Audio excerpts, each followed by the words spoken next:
Importance of critical thinking. Critical thinking کی importance کیا ہے؟ کریٹیکل تھنکنگ کی امپورٹنٹ یہ ہے کہ ہم ججمنٹس کر سکتے ہیں. ہم جو بھی سورسز یا انفارمیشن ہمیں ملتی ہیں اس کے بارے میں ہم اپنی ججمنٹس بنا لیتے ہیں یا کوئی بھی ہم اپنا آرگومنٹ دے دیتے ہیں. اور یہ امپورٹنس بھی ہے کہ ہمیں کریڈیبل سورسز کا پتہ چل جاتا ہے اور ہماری کریڈیبل سورسز اسٹرینتھن ہو جاتی ہیں اور جو ہم کنکلوژنس دیتے ہیں وہ بھی ہمارے اسٹرانگ ہوتے ہیں اور ہم اپنی ریشنل آبجیکٹیو اور سیلف اویئر اپروچ کے تحت ہم کریڈیبل سورسز کو مزید اسٹرینتھن کر لیتے ہیں اور ہم ان کے لیے کنکلوژن بھی بنا لیتے ہیں. کریٹیکل تھنکنگ ہر ڈسپلن میں امپورٹنٹ ہوتی ہے, چاہے وہ ڈسپلن سائنسز سے ریلیٹڈ ہو یا ہیومینٹیز سے ریلیٹڈ ہو. کریٹیکل تھنکنگ دونوں ہی ڈسپلن کے لیے بہت اہم ہے. اکیڈمک رائٹنگ جو بھی ریسرچرز ہیں ایجوکیشن سے ریلیٹڈ ہیں وہ ریسرچ پیپر لکھتے ہیں, ان کو ہم کہتے ہیں اکیڈمک رائٹنگز. تو کریٹیکل تھنکنگ ہمیں اکیڈمک رائٹنگ میں بہت ہیلپ کرتی ہے. کریٹیکل تھنکنگ ہمیں بتاتی ہے از فری فرام ریسرچ بائس, کہ ہماری جو ریسرچ ہے وہ غلطیوں سے پاک ہے یا نہیں ہے. Provides evidence to supports its research findings, یہ ہمیں ایویڈنس دیتی ہے کہ ہماری جو ریسرچ فائنڈنگز ہیں وہ صحیح ہیں یا نہیں ہیں, ان کو سپورٹ کر رہی ہیں یا نہیں کر رہی. Considers alternative view points, critical thinking ہمیں یہ بتاتی ہے کہ جو بھی ہمارے پاس کوئی الٹرنیٹیو ویو پوائنٹس موجود ہیں یا نہیں ہیں. یہ ہمیں بتاتی ہے کہ جو ہمارے پاس انفارمیشن ہے وہ ریشنل ہے یا نہیں ہے, یا ہم اس انفارمیشن پہ بلیو کر سکتے ہیں یا اس کو ہم کولیکٹ کر سکتے ہیں یا ہم اس کو کریٹیکلی انالائز کر سکتے ہیں وتھ پاپولر میڈیا سے. تو یہ چیزیں ہمیں کریٹیکل تھنکنگ ہی بتاتی ہے.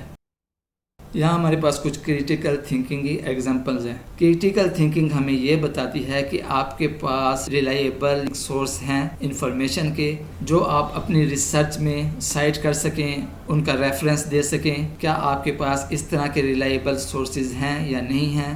تو یہ ہمیں بتانے میں ہیلپ کر سکتی ہے. اور یہ ہمیں یہ بھی بتاتی ہے کہ آپ کے پاس جو ریسرچ میتھڈ ہیں وہ آپ کے آرگومنٹ سے میچ کر رہے ہیں یا نہیں کر رہے.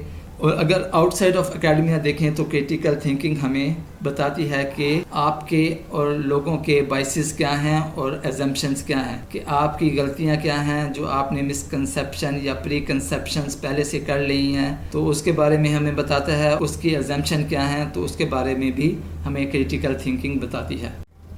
تو ہمارے پاس پہلی ایگزامپل ہے academic example, good critical thinking in an academic context. فرض کریں کہ آپ ریسرچ پیپر لکھ رہے ہیں ڈائبٹیز کی ٹریٹمنٹ پہ, کہ ڈائبٹیز کی ٹریٹمنٹ آپ کس طرح کر سکتے ہیں, اس پہ آپ ایک ریسرچ کر رہے ہیں. تو جب آپ ریسرچ کر رہے ہیں تو آپ کو پتہ چلتا ہے کہ لوگ کہتے ہیں کہ ایک ایٹ ہوم ٹریٹمنٹ ہے جو ریسنٹلی ڈیولپ ہوا ہے وہ بہت ہی اچھا ٹریٹمنٹ ہے اور اس کے جو ریزلٹس ہیں وہ بہت اچھے ہیں, امپریسو ہیں اور وہ بہت ہی اچھے طریقے سے ڈائبٹیز کو ٹریٹ کر رہے ہیں. جب آپ کو اس طرح کی انفارمیشن ملتی ہے تو آپ اس کو کمپیئر کرتے ہیں دوسری اسٹڈی کی فائنڈنگ سے یا کسی بھی کرنٹ ریسرچ پیپر کی فائنڈنگ سے, کیا یہ جو انفارمیشن ہمیں ملی ہے یہ درست ہے یا نہیں ہے. جب آپ نئی فائنڈنگ سے کمپیئر کرتے ہیں تو آپ کو پتہ چلتا ہے کہ یہ جو ریزلٹس ہیں وہ مس میچ کر رہے ہیں. جو پہلے ہم نے فائنڈنگ کی تھی وہ ہمیں بتا رہی تھی کہ ایٹ ہوم ٹریٹمنٹ ڈائبٹیز کی اچھی ہو جاتی ہے, لیکن جب ہم نے بعد میں اس کی فائنڈنگ کی تو جو ہمیں ریزلٹس ملے ہیں وہ اس کے بالکل اگینسٹ ہے. تو اس کے لیے ہم دوبارہ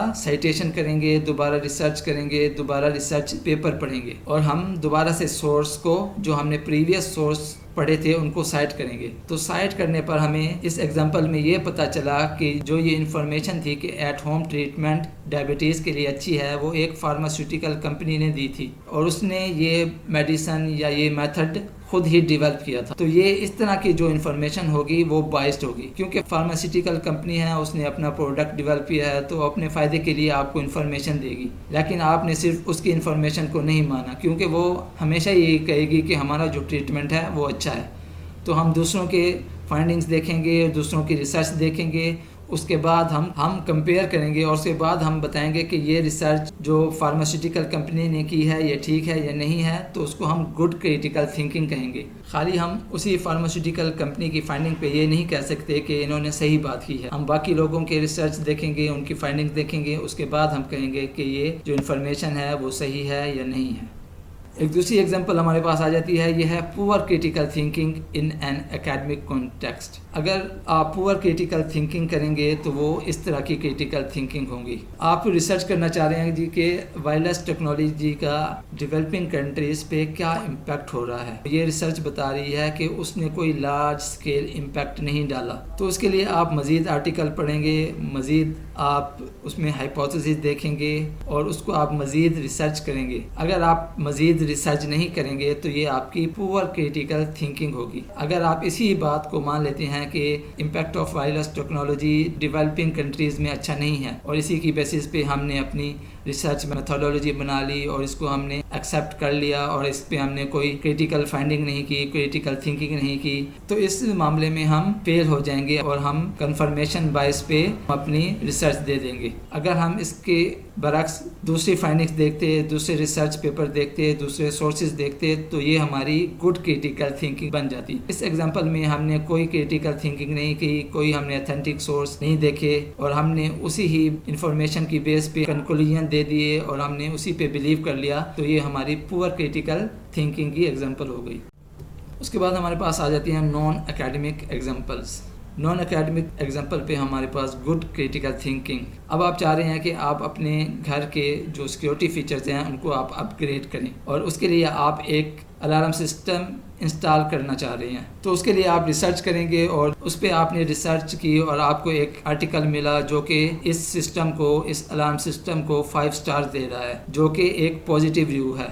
اور وہ ریسرچ ہمیں بتا رہی ہے کہ اگر آپ اس طرح کا الارم انسٹال کریں گے تو یہ ریلائبل ہے اور ایزی ٹو انسٹال بھی ہے. اگر آپ اس پہ بلیو کر لیں گے تو آپ کی یہ پور کریٹیکل تھنکنگ ہو جائے گی. اگر آپ اس سے ریلیٹڈ مزید ریویوز دیکھیں گے، مزید ریسرچ کریں گے تو آپ اس کو گڈ کریٹیکل تھنکنگ میں کنورٹ کر دیں گے. تو اس کے لیے آپ نے ایک دوسرا سورس دیکھا جس میں اس نے بتایا کہ اس الارم سسٹم کا کوئی پازیٹیو رزلٹ نہیں ہے، کسٹمرز کو پرابلمز ہو رہی ہیں اور یہ بغیر کسی ریزن کے الارم ایکٹیویٹ ہو جاتا ہے. تو پھر آپ کیا کریں گے، آپ نے جو پہلا آرٹیکل پڑھا تھا جو یہ کلیم کر رہا تھا کہ یہ سسٹم ریلائبل ہے، آپ اس کو دوبارہ دیکھیں گے اور دیکھنے پہ آپ کو یہ پتہ چلے گا کہ یہ سپانسرڈ کنٹینٹ تھا.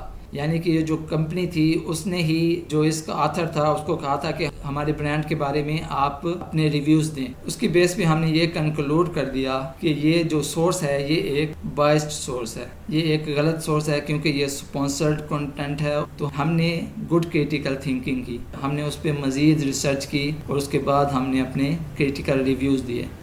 دوسری طرف آپ کے پاس آ جاتی ہے پور critical thinking in naan academic context. آپ ایک پارٹی کے کینڈیڈیٹ کو سپورٹ کر رہے ہیں اور اس پارٹی نے کلیم کیا ہے کہ جو اس پارٹی کا اوپوننٹ ہے وہ صحیح نہیں ہے، اور آپ بھی اسی پارٹی کو سپورٹ کر رہے ہیں جو یہ کلیم کر رہی ہے کہ جو ہمارا اوپوننٹ ہے وہ صحیح نہیں ہے. کیونکہ آپ اس پارٹی کو سپورٹ کر رہے ہیں تو آپ بلائنڈلی اس پر یقین کر لیں گے کہ یہ بات صحیح کر رہے ہیں کہ جو اوپوننٹ ہے وہ ان ایکسپیرینس پولیٹیشین ہے، وہ پولیٹکس نہیں کر سکتا، اور آپ اس پہ کوئی ایویڈنس بھی نہیں لیں گے اور آپ پری کنسیپشن پہ یا مس کنسیپشن پہ اس پہ یقین کر لیں گے کہ اوپوننٹ آپ کا ان ایکسپیرینس ہے. تو اس میں آپ کیا کر رہے ہیں، تو آپ کریٹیکلی فیل ہو رہے ہیں کہ آپ نے مزید اس پہ ریسرچ نہیں کی، آپ نے مزید اس پہ ایویڈنس نہیں حاصل کیے، کیونکہ آپ آلریڈی ہی بلیو کر رہے ہیں کہ یہ پارٹی ہے جس کو میں سپورٹ کر رہا ہوں یہ صحیح کہے گی. تو یہ اس طرح کی تھنکنگ بھی پور کریٹیکل تھنکنگ میں آ جاتی ہے. یہ گڈ کریٹیکل تھنکنگ کب ہوگی،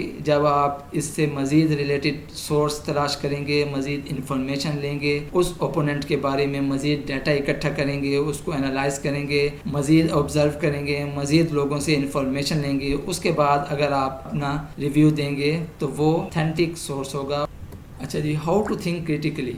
آپ کریٹیکلی کیسے سوچ سکتے ہیں؟ تو کریٹیکلی تھنکنگ کرنے کا کوئی بھی سنگل وے نہیں ہے. یہ آپ کی انفارمیشن پہ ڈیپینڈ کرتی ہے، آپ کے ٹائپ آف سورس پہ ڈیپینڈ کرتی ہے کہ آپ وہ سورس کہاں سے لے رہے ہیں، وہ انفارمیشن کہاں سے لے رہے ہیں، یا جو بھی آپ کو انفارمیشن کی ضرورت ہے وہ آپ نے کس سورس سے لینا ہے. اور جب وہ سورس سے آپ انفارمیشن لے لیں گے تو اس کو آپ کریٹیکلی تھنک کریں گے. جب بھی آپ کوئی سورس لیں گے تو آپ دیکھیں گے کہ وہ اتھینٹک ہے یا نہیں ہے. اگر اتھینٹک ہے تو اس کو آپ مزید اس میں انگیج ہو جائیں گے اور اس کو سسٹمیٹکلی آپ اس پہ ورک کریں گے اور اس پہ آپ مزید کویشچن اٹھائیں گے اور جو بھی آپ کو انفارمیشن آئے گی اس پہ آپ مزید ریسرچ کریں گے. تو اس سورس کو یا جو بھی آپ کی تھنکنگ ہے اس کو آپ کیسے بہتر بنا سکتے ہیں، اس کے لیے آپ کو یہ 6-7 کوشچن ہیں، ان کے آنسر کرنے ہوں گے. When encountering information you have to ask who is the author. جو بھی آپ کو انفارمیشن ملی ہے، جو بھی ڈیٹا ملا ہے، جو بھی سورس ملا ہے، اس کا آتھر کون ہے. کیا وہ آتھر اتھینٹک ہے، نہیں ہے، اس کے پبلیکیشنز ہیں، نہیں ہیں. تو اس چیز کا آپ کو پتہ ہونا چاہیے. Are they an expert in their field. کیا وہ اپنی فیلڈ میں ایکسپرٹ ہیں یا نہیں ہیں. یہ چیز بھی آپ نے مد نظر رکھنی ہے کریٹیکل تھنکنگ میں. What do they say, is their argument clear, can you summarize it. جو بھی وہ کہہ رہے ہیں وہ صحیح ہے یا غلط ہے، یا ان کے جو آرگومنٹ ہیں وہ آپ کو صحیح سمجھ میں آ رہے ہیں اور ان کو آپ اپنے الفاظ میں سمرائز کر سک رہے ہیں یا نہیں کر سکے. یہ چیزیں بھی آپ نے دیکھنی ہیں. وین ڈڈ دے سے دس، از دی سورس کرنٹ. اور یہ چیز بھی آپ نے دیکھنی ہے کہ جو بھی انفارمیشن ہو وہ آپ کی کرنٹ ہو، 40-50 سال پرانی نہ ہو. اور آپ نے یہ بھی دیکھنا ہے کہ where is the information published, is it an academic article, is it peer reviewed. اور یہ چیز بھی آپ نے دیکھنی ہے کہ جو بھی انفارمیشن آپ نے لی ہے یہ پبلشڈ ہے یا نہیں ہے. اگر یہ پبلشڈ ہوگی تو آپ کا اتھینٹک میٹیریل ہوگا، اگر یہ پبلشڈ نہیں ہے تو آپ کا اتھینٹک میٹیریل نہیں ہوگا. یہ بھی دیکھنا ہے کہ یہ اکیڈمک آرٹیکل ہے یا نہیں ہے، یا اس سے ریلیٹڈ ہمیں کوئی اور ریویو مل رہے ہیں یا نہیں مل رہے. یہ چیزیں آپ نے دیکھنی ہیں. Why did the author publish it, what is there motivation. یہ چیز بھی دیکھنی ہے کہ آتھر نے اس کو پبلش کیوں کیا. کیا یہ پیڈ کنٹینٹ تو نہیں ہے، یا اس کے پیچھے اس کی کیا موٹیویشن تھی. How do they make their argument? Is it backed up by evidence? Does it rely on opinion, speculation, or appeals to emotions? Do they address alternative arguments? آپ نے یہ چیز بھی دیکھنی ہے کہ جو انفارمیشن ہے انہوں نے اس پہ آرگومنٹس کیسے دیے ہیں. ان کے پیچھے کوئی اوپینینز بھی ہیں، کوئی اسپیکولیشنز بھی ہیں، یا یہ ایموشنز سے ریلیٹ کر رہے ہیں یا نہیں کر رہے، یا اس کے کوئی الٹرنیٹیو آرگومنٹس بھی موجود ہیں یا نہیں ہیں. تو یہ ساری چیزیں آپ نے کریٹیکل تھنکنگ میں دیکھنی ہوں گی. اور کریٹیکل تھنکنگ آپ نے جب بھی کرنی ہے تو آپ نے اپنے اون بائسز پر بھی نظر رکھنی ہے کہ جو بھی آپ تھنکنگ کر رہے ہیں اس میں آپ کی اون بائسز یا اپنے ایموشنز تو انوالو نہیں ہیں. جو بھی آپ کنکلوژنز نکال رہے ہیں وہ آپ کے اون بائسز سے ریلیٹ تو نہیں کر رہے، تو اس کو بھی آپ نے دیکھنا ہے کریٹیکل تھنکنگ میں. تو اس کے لیے آپ نے اس کوشچن کو آنسر کرنا ہوگا. Am I only considering evidence that supports my preconceptions. آپ نے یہ دیکھنا ہوگا کہ جو بھی ایویڈنس میں کنسیڈر کر رہا ہوں وہ صرف میری ہی پری کنسیپشنز ہیں، یا کوئی اور بھی اس بارے میں یہ چیزیں کہہ رہا ہے یا سوچ رہا ہے. Is my argument expressed clearly and backed up with credible sources. یا جو بھی میں آرگومنٹس دے رہا ہوں وہ کلیئرلی ایکسپریسڈ ہیں، یا ان کو ایک کریڈیبل سورس بیک کر رہا ہے، یا اس کا کوئی اتھینٹک سورس بھی ہے. Would I be convinced by this argument coming from someone else. یا جو آرگومنٹ میں دے رہا ہوں اگر یہی آرگومنٹ کوئی اور دے رہا ہوتا تو میں اس آرگومنٹ کو مان لیتا یا نہ مانتا. تو اس طرح کے کوشچن کو بھی آپ نے آنسر کرنا ہوگا جب بھی آپ کریٹیکل تھنکنگ کریں گے. تو یہاں پہ ہمارا آج کا ٹاپک اینڈ ہوتا ہے.